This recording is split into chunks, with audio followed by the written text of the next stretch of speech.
तर मंडळी, आज मी बनवते पालक भाजीची ग्रेव्ही। तर बऱ्याच जणांना अशी हाटून केलेली पालक भाजी शिजून त्यात लगेच मसाला आणि पीठ घालून घेतलेली भाजी आवडत नाही। माझ्या मिस्टरांनाही आवडत नाही। तर माझ्या आईची ही रेसिपी आहे। ती पालक भाजी शिजून घेऊन अशी मस्त मिक्सरला फिरून घ्यायची, जसे आपण पालक पनीर बनवताना करतो तसं। तर पनीर न टाकता तुम्ही फक्त ही पालक ग्रेव्ही एकदा बनवून बघा, खूप छान होते ही भाजी मी इथे स्वच्छ धुवून मग शिजायला घातली आहे। तर ही माझ्या यूट्यूब चॅनलची सुरुवात आहे मैत्रिणींनो। असंच म्हणजे कुकिंगची आवड आहे मला, तर म्हटलं मी पण छोटे छोटे blog, short video, long video चांगल्या चांगल्या रेसिपींचे तुमच्याबरोबर शेअर करावं। तर मला तुमचा प्रतिसाद कळवत राहा। माझ्या चॅनलला लाईक, शेअर आणि सबस्क्राईब नक्की करा, म्हणजे माझंही कॉन्फिडन्स वाढेल। तर चला भाजीला सुरुवात करूया। भाजी शिजायला टाकली आहे मी। मसाला काढून घेतला आहे। इथं शेंगदाणे, मिरच्या, लसूण, आणि हा लसूण जो मी कट करते तो मी इथे फोडणीसाठी कट करते। आणि याच्यामध्ये तुम्ही भिजवलेली हरभरा डाळ किंवा भिजवलेले शेंगदाणे घालू शकता। मस्त क्रंची क्रंची लागते भाजी आपली। तर भाजी इथं शिजून झाली आहे। आता ही भाजी मी मिक्सरला फिरवून घेणार आहे, म्हणजे याची अशी फाईन पेस्ट करायची। चला तर मी सुरू करूया।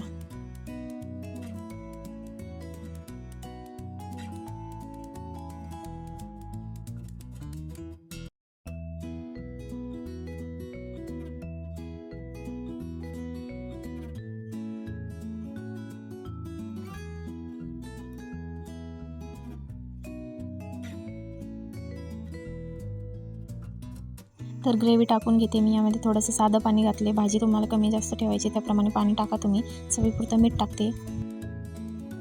चला तर इथे मी भाजी मिक्सरला फिरवून जे पालक भाजीचं पाणी आहे त्यातच घातले। पाणी आपल्याला अजिबात फेकायचं नाही आहे। यात भिजलेले शेंगदाणे घालून मस्त 2-3 टेबलस्पून यात बेसनपीठ हाटून घ्यायचं आहे। बेसनपीठ छान शिजू द्यायचं, म्हणजे आपल्या भाजीला एक थिकनेस येतो, घट्टसर होते आपली भाजी छानपैकी। मस्त 5 ते 7 मिनटं तुम्ही ही शिजून घ्यायची भाजी छान। भाजी आता बघू शकता चांगली इथे शिजलेली आहे, घट्ट।